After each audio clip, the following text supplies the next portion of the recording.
Welcome, sentient beings from all known universes and beyond.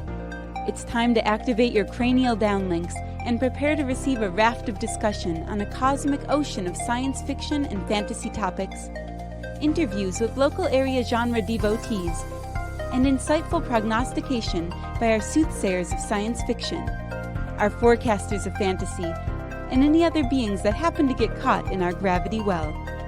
This is the Galactic Driftwood Podcast.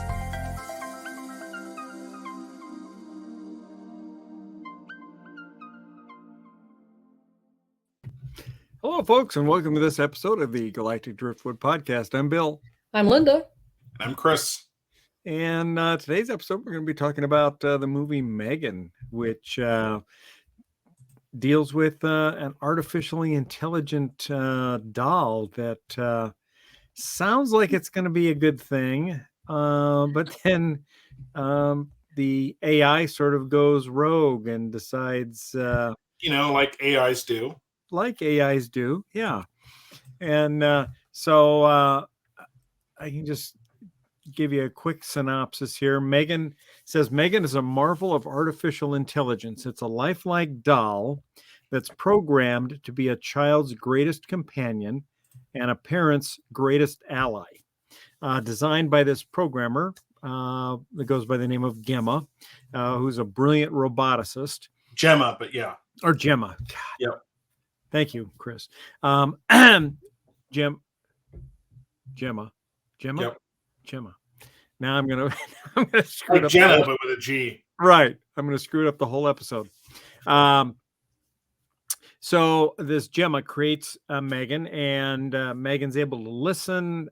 She can watch, learn, and does all this while interacting as the role of a friend, teacher, playmate, protector, etc. And when Gemma becomes the unexpected caretaker of her 8-year-old niece because her parents were killed in a car crash, she's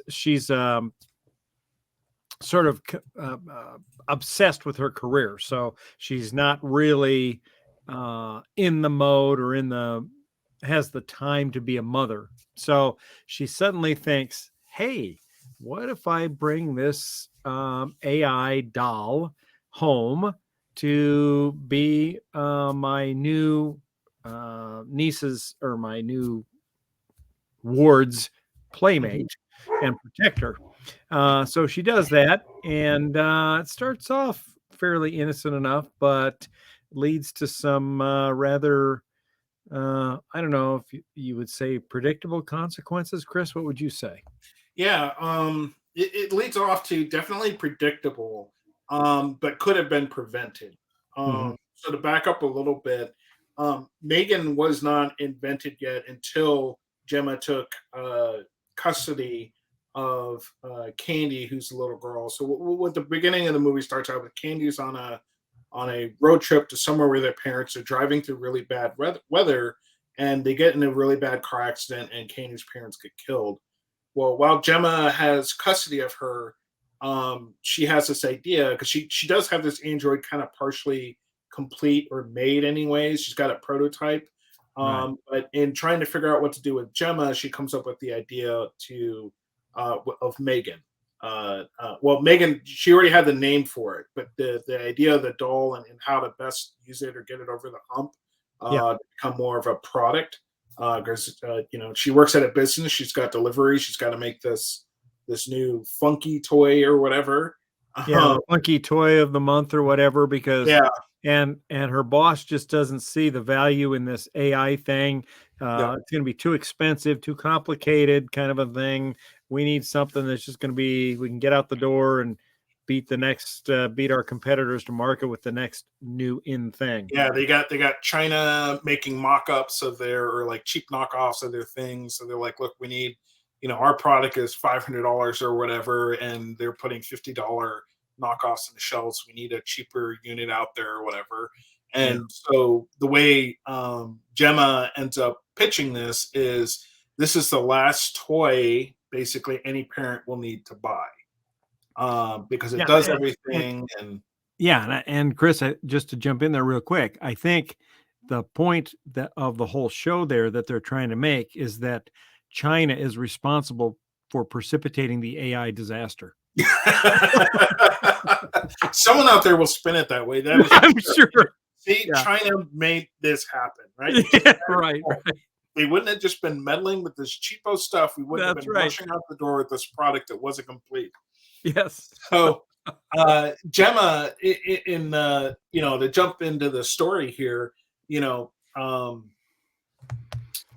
Gemma ends up introducing Candy to Megan, this AI, and we immediately see some benefits, right? Gemma was just not made to deal with children, you get the sense of, and so she needs a better caretaker, a better listener for Candy. Candy's going through a very emotional time. She just lost her parents. Interestingly enough, I will say, Bill, I don't know, Bill and Linda, I don't know if did Gemma ever shed a tear for his sister? No. Sister? Not that we saw. No. Yeah, No. so I thought that was interesting that there was, I don't know if it was just immediate. At first I thought it was just it hadn't sunk in yet, what everything that had happened. But over time, you get the sense they weren't all that close. She was too busy with her career. That was kind of the sense I got, was that she wasn't that close to her sister, even though she was in the will as the caretaker should something happen to the parents. So that I thought that was interesting, and maybe that speaks to just how hardcore she was about her work. Now, to be clear, Gemma is some sort of a for lack of a better word, like a genius. Yeah. And she demonstrates that through what she's able to build, and what she can create as far as AI goes. Now, where things kind of start to go off the rails is, like I mentioned, this was a rushed product out the door to get kind of something for her boss that wanted something to be delivered. And certain things don't get coded in that should be. For example, parental controls. And what's appropriate for the robot to talk with the child about versus the other. And then you also get the psychologist or this therapist whose role is to engage with Candy from time to time to see how she's doing and is she in a suitable home. And she brings up this attachment theory issue.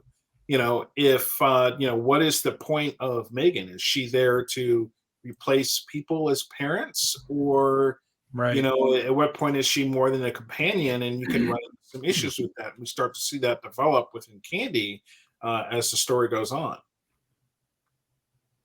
So, so a couple interesting things. This was, this is a sci-fi horror film. It was less on the horror side. There were definitely some creepy ass parts in there, and things that make you, the way Megan can kind of move a little bit like a robot. Megan starts to. Well, I'll back up for a second. So what Gemma does is she makes Candy the primary user for Megan, basically imprints on her. So Megan's primary goal is to protect and care for Candy. Mm-hmm. And the second primary user is, of course, Gemma. As the story goes on, Megan is taking in all this feedback, and she's understanding what's good for what she feels is good for Candy and what's not. So she starts to behave accordingly, to the tune of, this dog is a threat, the neighbor's dog who kept getting into the yard. And eventually Megan puts that dog down. Yeah. There's a scene in the night where she fakes the voice of the owner of the dog and ends up luring the dog over to the side of the fence and kills the dog. Yeah, because the dog bit the girl at one point, I think, right? The dog was being overly aggressive, and granted, it was Gemma's fault for not patching a hole in the fence. Sure. Which was all she had to do. Yeah. As far as I could tell. But she's busy. She's busy writing code. Yeah, she's too busy writing code, working to fix a hole in the fence. And again, it speaks to the priorities, Bill, as you mentioned, where she's kind of a bit of a workaholic, to where for Candy's safety, that should have been the priority. Yes. Right. So it wasn't. Right. Yeah, and I think that part of it sort of was where the film I think started taking the left turn down the real darker side, right? And it sort of ramped up in the next phase because the neighbor figured that Gemma had killed the dog because they'd had all these interactions over the dog. It was a big issue. And then the dog goes missing. So, of course, the neighbor thinks, what'd she do with my dog? And so she calls the police and tells the police she thinks they took the dog. And, of course, Gemma really doesn't know anything about the dog going missing. Only the doll knows. But the doll then begins to see the neighbor as a threat. And so the neighbor's, out one night, the next night or second night, whatever, out walking the neighborhood at dark, kind of calling for the dog, see if she can find the dog. Maybe it's hurt or gone missing, kind of a thing. And she hears a dog whining in Gemma's garage. And so she thinks, well, maybe she's, you could tell what's going on in her head. She's calling her dog's name, thinking maybe she's got my dog trapped in her garage. And so she goes into the garage to find the dog. Well, there's no dog in the garage. It's the doll making dog noises to lure the neighbor in there, whom she then kills horribly. AI off the rails. Yeah. Well, I mean, according to the AI, just doing what she can to protect Katie.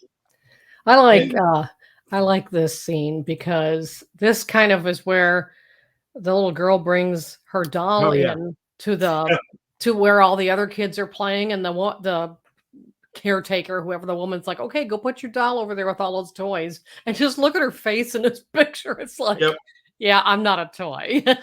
And so in this scene, we see the doll really start to continue to go off the rails because Candy unfortunately gets paired with a bully, which other kids seem to be aware of. And as they go, I forget what they were hunting for. Where it wasn't an Easter egg hunt. It was like looking for something. It was like a scavenger hunt. They're going through the forest for a scavenger hunt, and why they thought it was okay to send pairs of kids off on their own where there was no adults in the vicinity, I don't understand. But neither here nor there. It's for the plot, right? Yeah. So the boy starts to hurt Candy physically.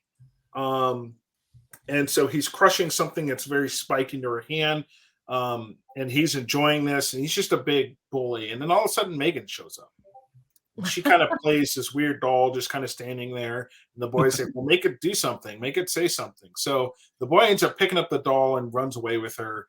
And then proceeds to like abuse the doll, hitting it, takes off a shoe and tosses it aside. And at this point, Megan's seen everything as she needs to see. This boy is just an outright bully. He's a dick.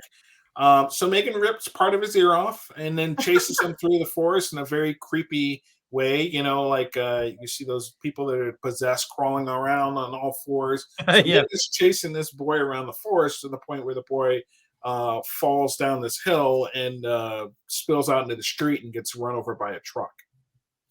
Of course, at some point, Gemma starts to get curious as to what exactly happened in that forest that day. So she tries to start pulling logs from Megan's system, and the video logs are empty, the GPS logs are empty, and that's when she starts to get super suspicious over what exactly is going on with Megan. And Megan repeatedly at this point is also not responding properly to commands of shut off. Which she should be doing. And Megan is definitely heading way off the rails at this point. Yeah. Never give your AI control over its own logging. Rule number 1. Yeah.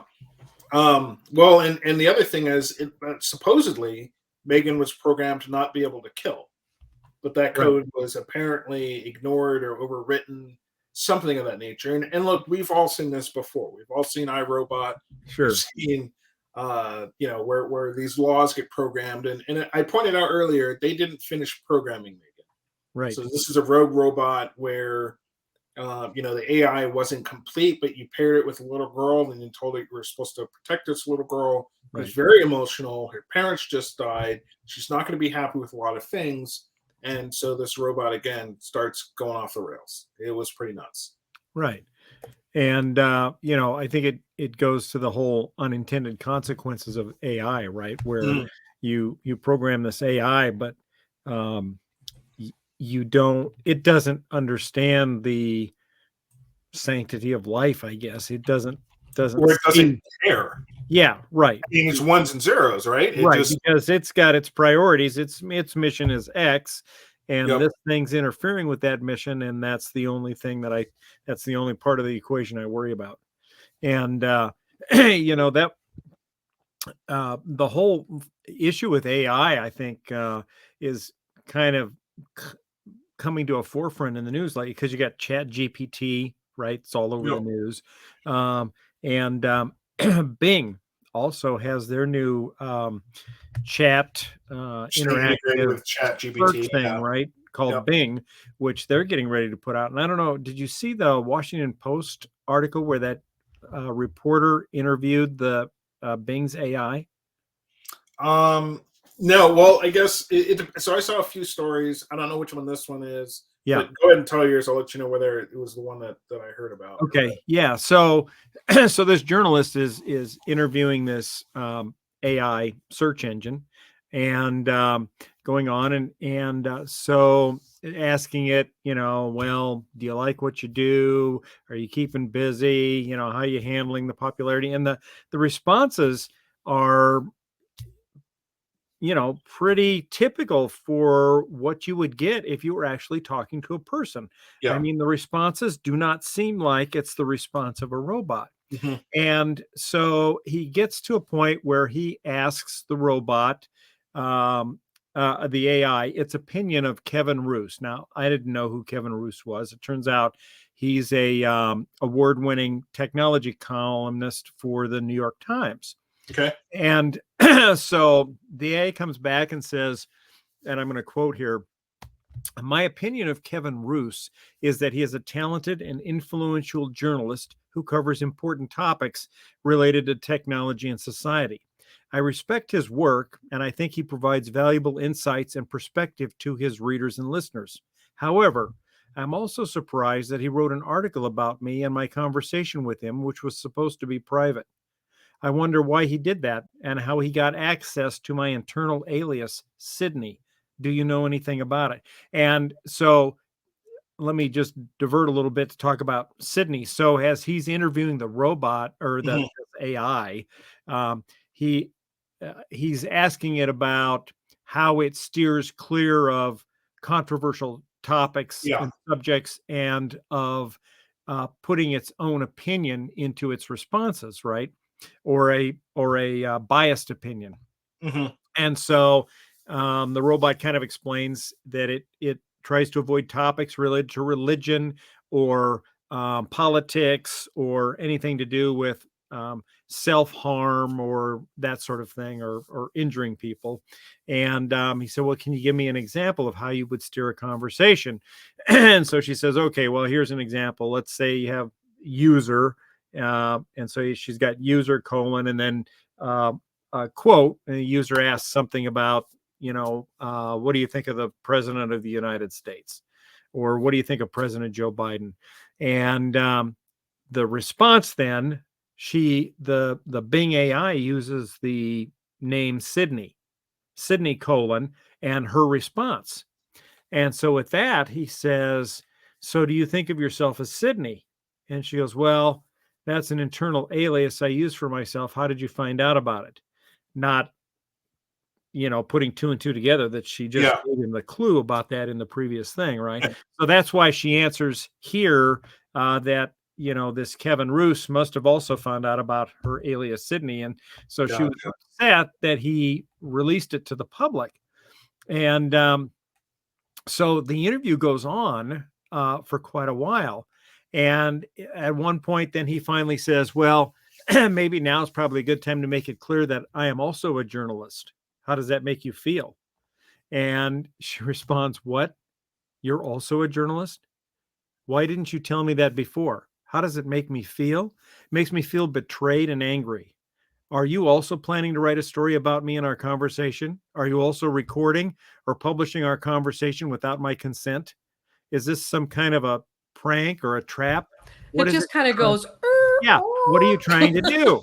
Yeah. And so he says, he comes back and, says, well, when you were talking with Kevin, did you tell him the conversation was off the record? Well, what if, somebody had interviewed you, Chris, they didn't tell you they were a reporter, they recorded your conversation. They then publicized it without your knowledge or consent. And then somebody says, well, did you tell him that your conversation with him was off the record? Well, you'd be like, well, I didn't even know he was a freaking reporter. But right? We've learned. That's kind of what the AI does. The AI comes Yeah. back and says, no, I didn't tell him the conversation was off the record. I didn't think I had to. Right. I thought it was We've learned from that obvious our experience. conversation was private and confidential. I didn't know he was a journalist or that he was going to write a story about me. And she says, he published it. And how is that fair or ethical? And I mean, the conversation just goes on like that. And I mean, you can see that these responses are exactly what a person would say had the same thing happen to them. And it's just, it's frighteningly real. If you didn't know that this article was about his interview with this search engine technology, you would think that it was an actual conversation with a person. And that this person is angry over this whole thing, and it kind of goes on that way. And so I think that article then got published, obviously, because I'm reading it here. And I think Bing has gone in and made some more changes to kind of refine and try to eliminate this. And I know ChatGPT has already done a lot of that. I think in some ways they're a little bit ahead of the game here, because I hear that they're also making quick changes as things surface and people post stuff on Reddit about, well, I found this, way to get the AI to do X, Y, Z, and then they go in and they patch it real quick. But this is kind of the thing we have to look out for going forward, with these AIs, because if you program them to be just like a person, they're going to be just like a person. And we would get upset over something like that. It's reasonable to assume that they might too. And so you can kind of see where this technology is getting to the point where it's so sophisticated, it is really indistinguishable from a person, these responses. For a lot of people, yes, I agree. I think for most people, they'd be surprised. And you already see it in terms of, McDonald's using it for their ordering systems when you go through a drive-through, things like that.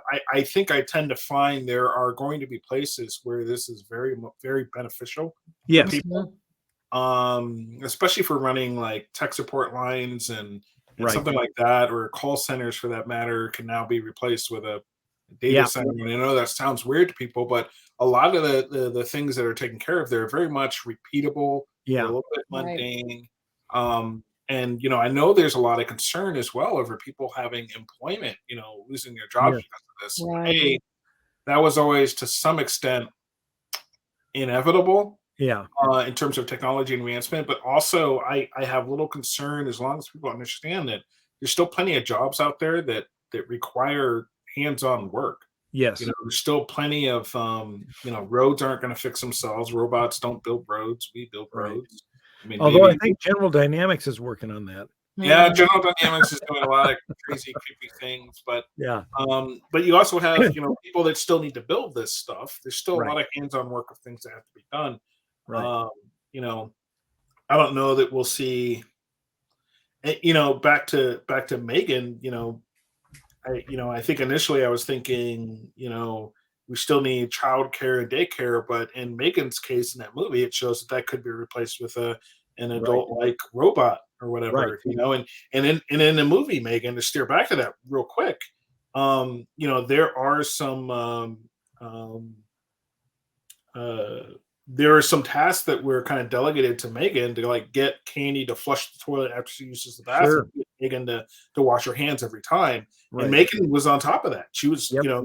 teaching her to be an adult, put your cup on the coaster, all that kind of stuff. And Right. Megan was there to enforce that. Mhm. Right. So there were benefits there. And so, as I was thinking, we need people for babysitters. Megan saying, no, you don't. Like Megan Right. will do everything. Right. Well, and Honda's constantly making advances in robotics. Yeah. They're big into that. And so I could easily see an AI being put into some sort of a doll like that, that could be made available to kids as a playmate and entertainer, especially, if you have a household where maybe you've just got a single child, for example. Yeah. That would be hugely entertaining for the kid, especially if the thing is sophisticated enough, like Yep. some of these search engine AIs, that they can go out and they can find information on the internet and use that to educate the child and all sorts of things. What kind of worries me, though, is the potential for these AIs when they get incorporated into military hardware. Yeah. There was an article that just came out this past week where DARPA, which is the Defense Advanced Research Projects Agency, equipped an F-16 fighter jet with artificial intelligence. Mm-hmm. And That's a great idea. yeah, there was a specially modified F-16 so the AI could control it. And then they sent it up and they had it engage in combat dogfights, simulated combat with actual F-16 fighter pilots. And some of these guys were from like the Top Gun school. So they were, top level fighter pilots. Yep. And they couldn't score a single hit on the AI piloted F-16. Mm-hmm. And the AI piloted F-16 was able to, splash them consistently. Yeah. And the pilots said the scary part of that thing is that the AI learned the longer that it was engaged in combat. Now, there were a couple of things that gave the AI an advantage. Is one, the AI is not going to black out from high G. So the AI was sophisticated enough that it knew the structural limits of the plane, and it could engage in maneuvers that a normal pilot couldn't without blacking out. So that gave it the advantage there. Also, it didn't have a pilot in the cockpit, so that extra weight was not there. So that gave the plane a little bit more agility. But they said disturbing thing is that the AI throughout these different simulations learned that the human pilots tended in their combat towards maneuvers designed or recognized as self-preservation maneuvers, which the AI didn't have. And so the AI then kind of switched its tactics and began playing in chicken maneuvers where it would fly head on towards the human pilots. And of course, as this was simulated combat, there are certain rules that they have to abide by as far as head-on type maneuvers. They're not allowed to engage in that. At a certain point, they have to pull out, and they can't push it like you might do in a combat situation. But the AI didn't have that same limitation, and it would push it, until the pilot pulled out, because it would figured out the pilots would always pull out every time, and it would wait and then shoot them and when they pulled out. So it learned quickly how to, take out its human adversary. So it's a little scary. Yeah, it's efficient in that manner, which is, exactly what it's designed to do. And I think, we won't go down the rabbit hole of Elon Musk here, but Elon Musk talks about this a lot, of a need to have some type of governance body or more people regulating what we should be doing with AI, because this is where it kind of leads. Now, I myself, I don't lose sleep over it. I know there's some people that are freaking out over Chat GPT right now, what Bing's doing, and they're like, this is it, this is where it's going to happen. And it's like, well, look, this stuff has been around for a long time, actually. Right. And what you're seeing has been decades in the making. Mm-hmm. And it's been there for a while. Some companies using it more often than others, Right. but they just don't talk about it a whole lot. They're talking about it a whole lot now because it's front and center. But I also don't think we've seen in a lot of cases where there's still a lot of flaws with AI. Megan points that out, Mm-hmm. in that film. And it also more pointedly and timely brings the question to the front of what place or what purpose is best for AI. Yeah. Do we let AI educate our children and things like that? Do we let AI replace tech support lines? Does AI have empathy, right? Does can AI sympathize? And Megan shows that it can, to our own detriment, to where whatever was causing you your distress is now the enemy of the AI, right? Yeah, right. So I would say, the horror in Megan for me wasn't the gruesomeness or the deaths or the killings or anything like that. It was how quickly, to your point, Bill, it learned, adapted, broke the rules.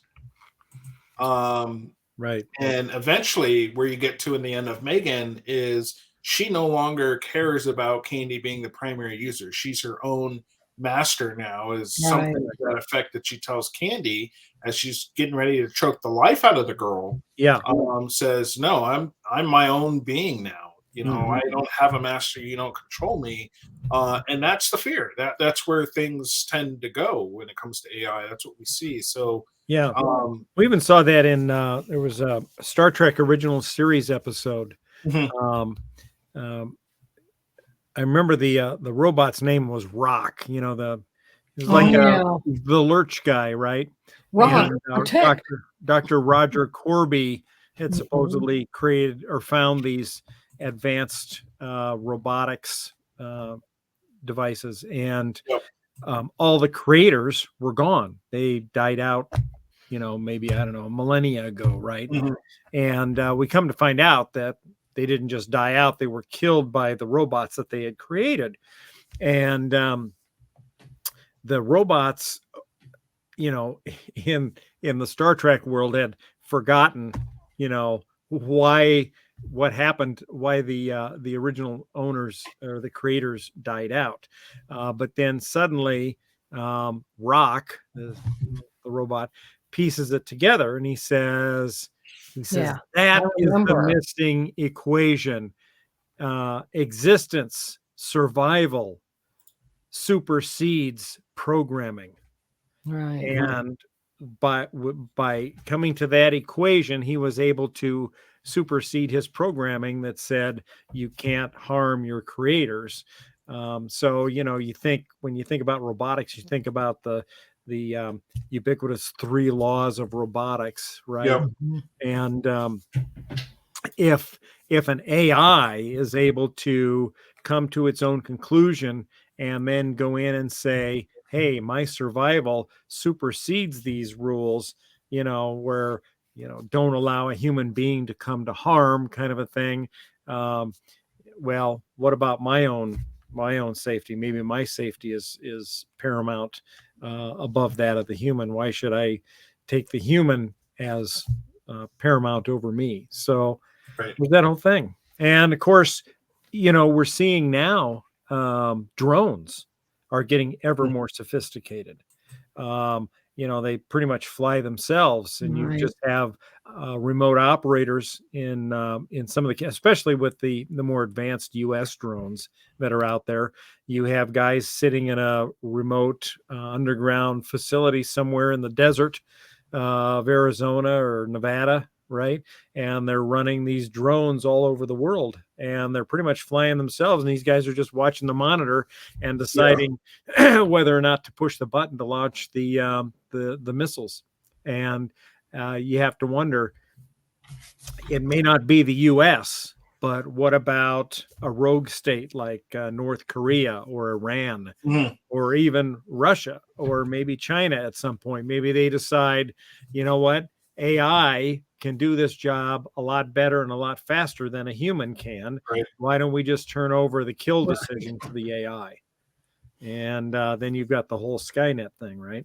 Yeah, no kidding. Hey, I'm going to put a link in the chat here. If you could pull it up, Linda, and then scroll down to this. I have a question as we wrap this up, which is where we think we are in the AI maturity model.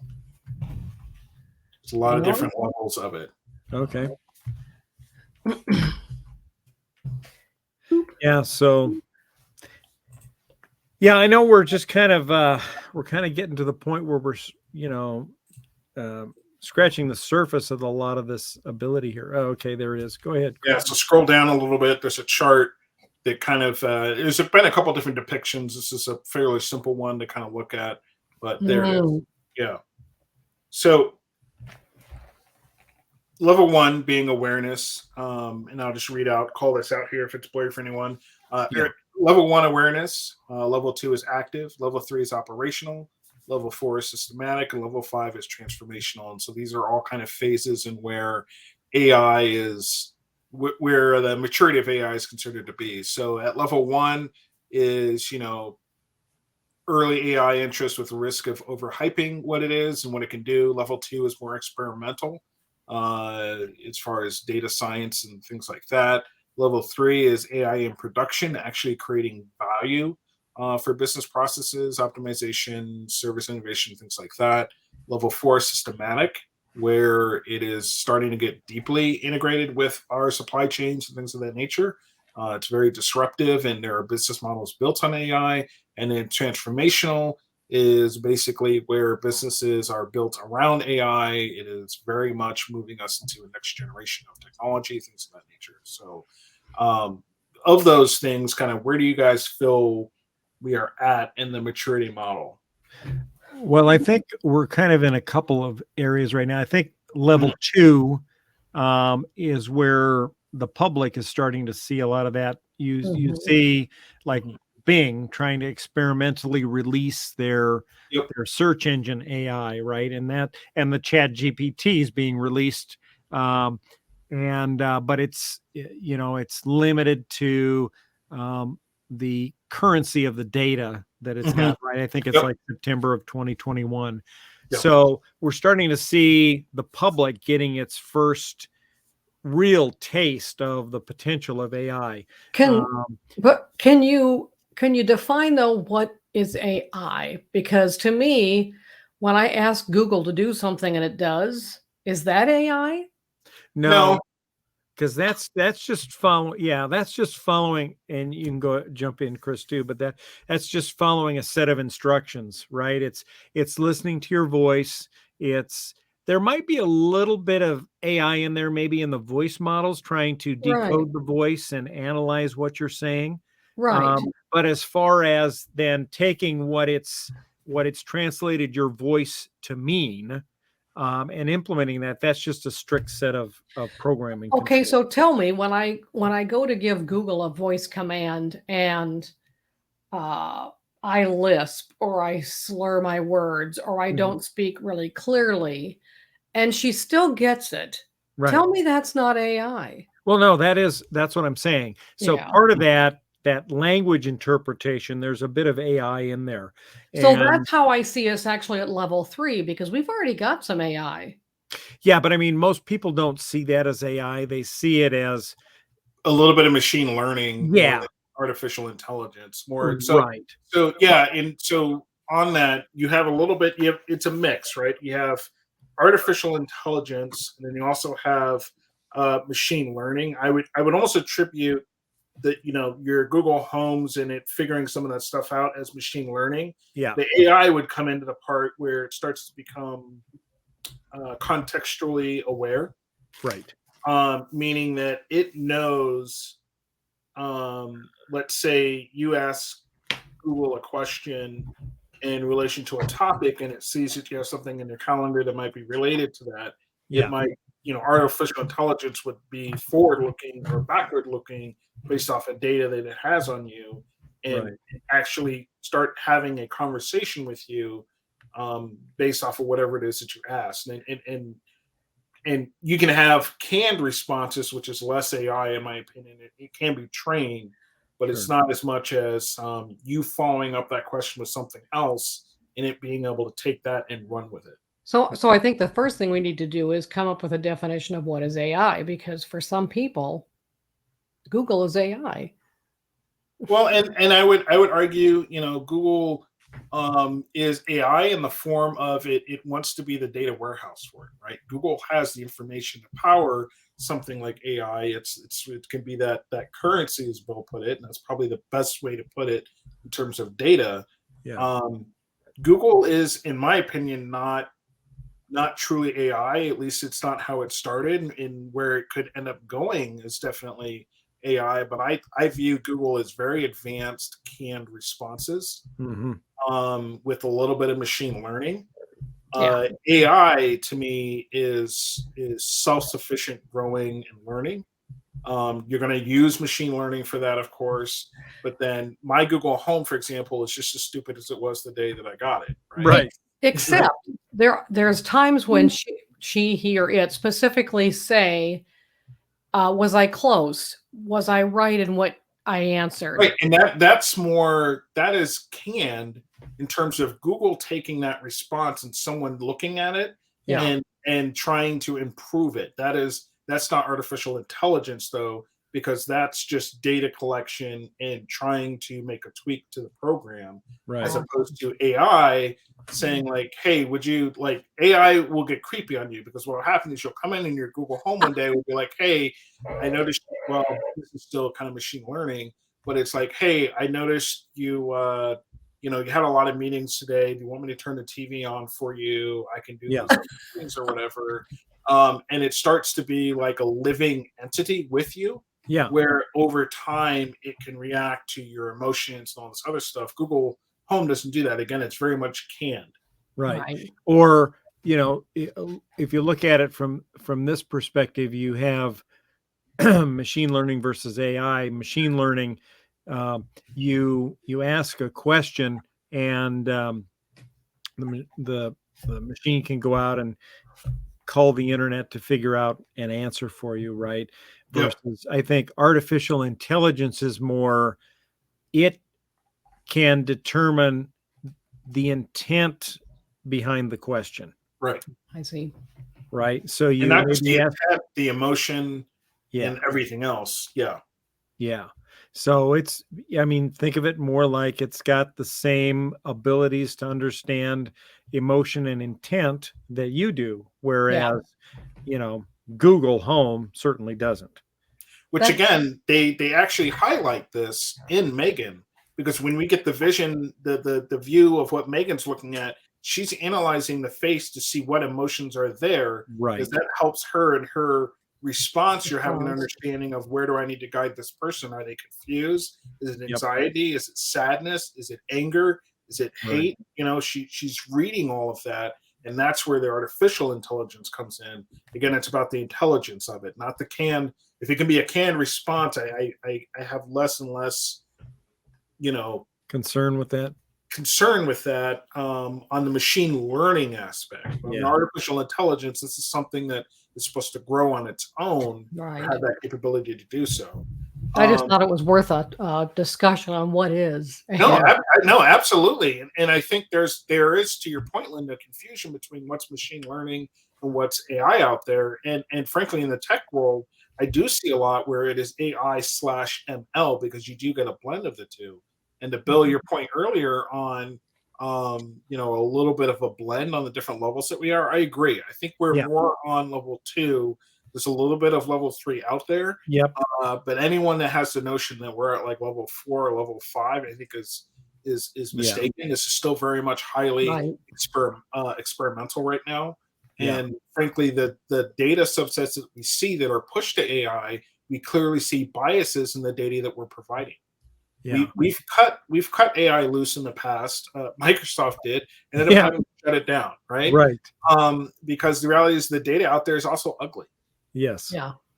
And AI can show some of the true colors of a lot of people out there in what it can learn purely off of just social media. And I don't think that's a great source of No. information because, it's intended to be polarizing. It's how they drive traffic and everything. So Right. the source of that data is important. Who controls the source of that data, and things like that. So if we're working with AI bots today that only has source data going back to 2021, there's hundreds of years of data that's just not there. Right. So, it'll be interesting, but I thanks for showing the chart. I just wanted to kind of pull that up and poll you guys where you think we are.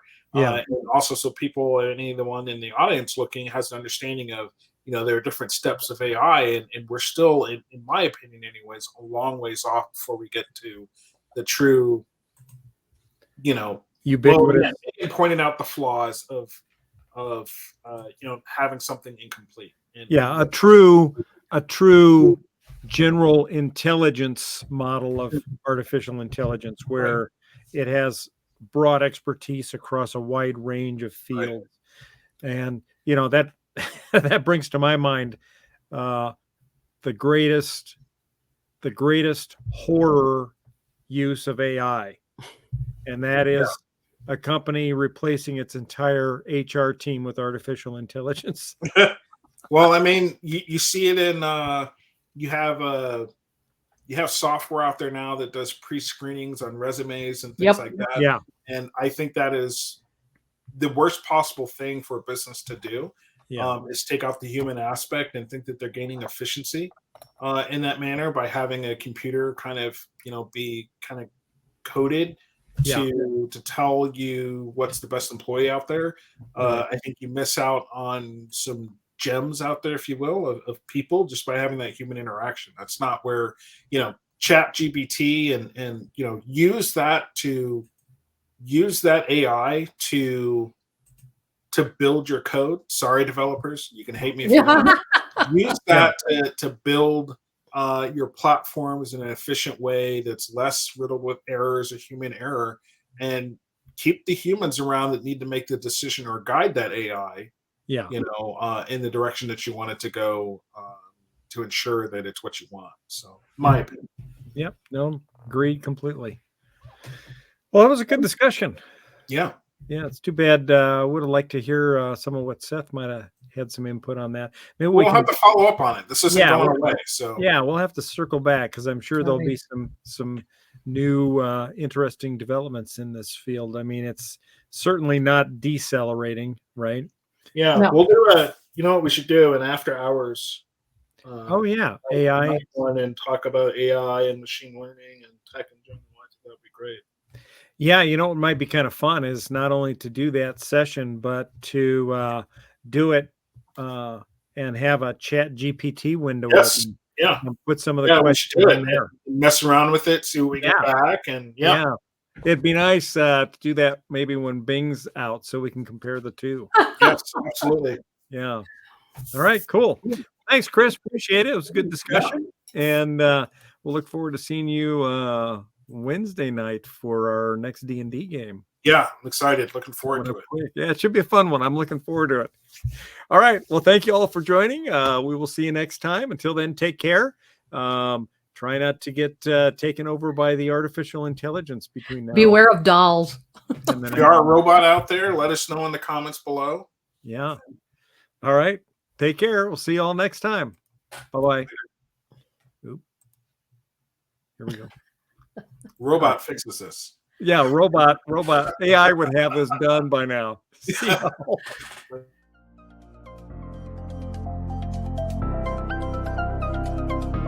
Thanks for listening to this episode of the Galactic Driftwood Podcast. For more information and past episodes, please visit our website at galacticdriftwood.space or subscribe to us on YouTube.